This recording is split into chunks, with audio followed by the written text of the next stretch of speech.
Assalamualaikum warahmatullahi wabarakatuh. Jumpa lagi dengan Ibu Rini.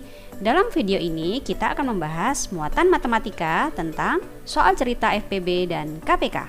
Sebelum mulai, mari kita berdoa terlebih dahulu.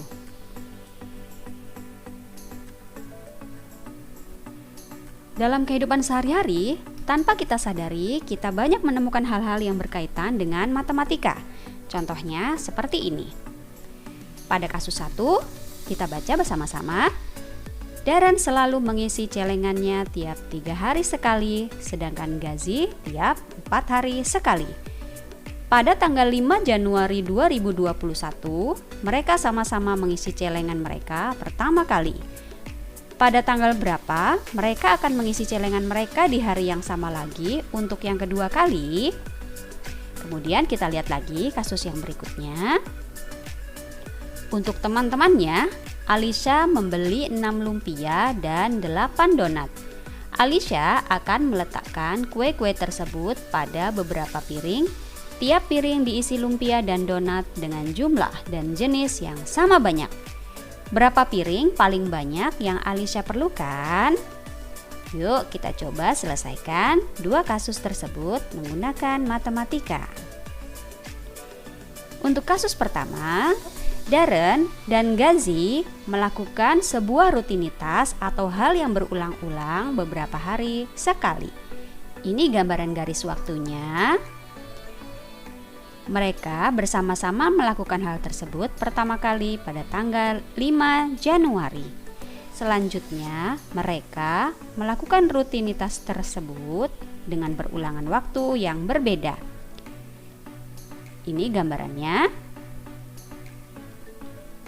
Untuk Daren berulangnya tiap 3 hari sekali, sedangkan untuk Gazi berulangnya tiap 4 hari sekali. Pada tanggal 5 Januari mereka mengisi celengan pada saat yang bersamaan kan? Nah, kalau kita perhatikan garis waktu mereka, ternyata ada titik ketika mereka melakukan hal tersebut kembali bersama-sama, yaitu pada titik ini yang kedua kali dan pada titik ini yang ketiga kali. Dan ini bisa saja akan terulang kembali yang keempat, kelima, dan seterusnya. Kalau kita tuliskan, Daren akan kembali mengisi celengannya setelah 3, 6, 9, 12, 15, 18, 21, 24 hari kemudian, dan seterusnya.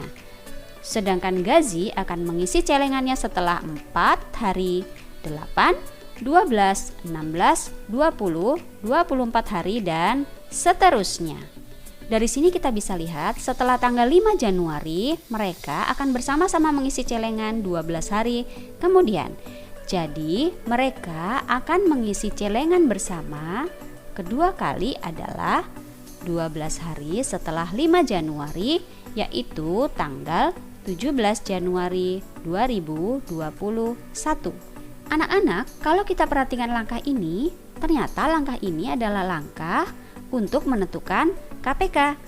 Jadi, untuk soal-soal yang menunjukkan rutinitas atau kegiatan yang dilakukan berulang-ulang, soal tersebut bisa diselesaikan menggunakan KPK atau kelipatan persekutuan terkecil. Mari kita lihat contoh berikut ini. Embul harus dibawa ke dokter tiap 6 hari dan Miu tiap 9 hari. Jika Embul dan Miu dibawa ke dokter pertama kali pada hari Kamis, pada hari apa mereka dibawa ke dokter pada waktu bersamaan yang kedua kalinya? Soal ini diselesaikan dengan cara yang sama seperti kasus pertama. Tapi di sini kita tidak perlu menggambarnya lagi ya. Soal ini kita selesaikan menggunakan kelipatan persekutuan terkecil. Kemudian dari hari Kamis, Embul akan dibawa lagi tiap 6 hari, berarti Embul ke dokter setelah 6 hari, 12 hari, 18, 24, 30 hari, dan seterusnya. Sedangkan Miu ke dokter setelah 9 hari, 18, 27 hari, dan seterusnya. Kemudian kita lihat bilangan yang sama pertama kali yang merupakan KPK-nya yaitu 18. Jadi Embul dan Miu dibawa ke dokter bersamaan yang kedua kali setelah 18 hari dari hari Kamis, yaitu hari Senin. Kalian boleh menghitungnya 18 hari dari hari Senin secara manual ya. Kita lanjutkan dengan penyelesaian kasus kedua. Kita gambarkan lagi. Di situ bendanya ada 6 lumpia dan 8 donat. Karena kue-kue tersebut akan diletakkan pada beberapa piring dengan banyak yang sama, maka kemungkinannya untuk lumpia adalah 1 piring diisi semua lumpia, 2 piring dengan masing-masing diisi 3 lumpia, 3 piring dengan masing-masing diisi 2 lumpia, dan 6 piring masing-masing diisi 1 lumpia.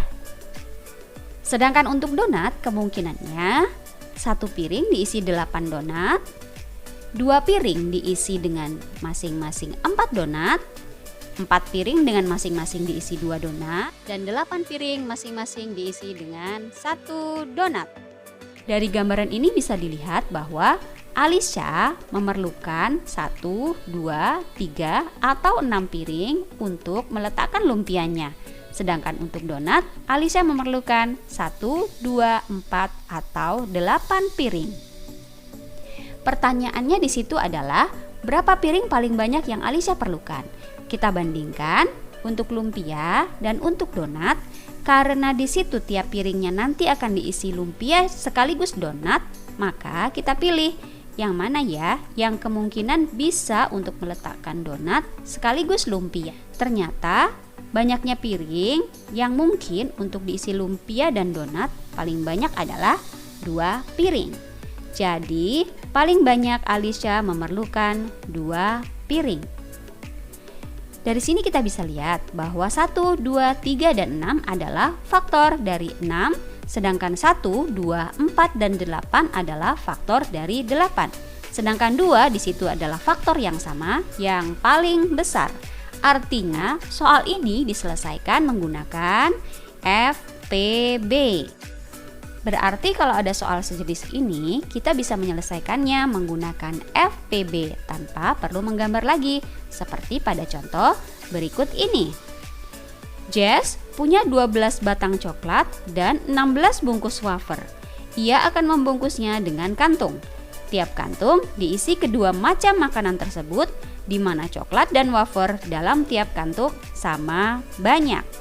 Berapa kantong paling banyak yang ia perlukan? Tanpa perlu menggambar lagi, langsung saja kita selesaikan soal ini menggunakan proses penyelesaian FPB. Kita tentukan bilangan-bilangan yang menyusun 12 dan 16. 12 dibentuk dari 1 kali 12, 2 kali 6, dan 3 kali 4. Sedangkan 16 dibentuk dari 1 kali 16, 2 dikali 8, dan 4 dikali 4.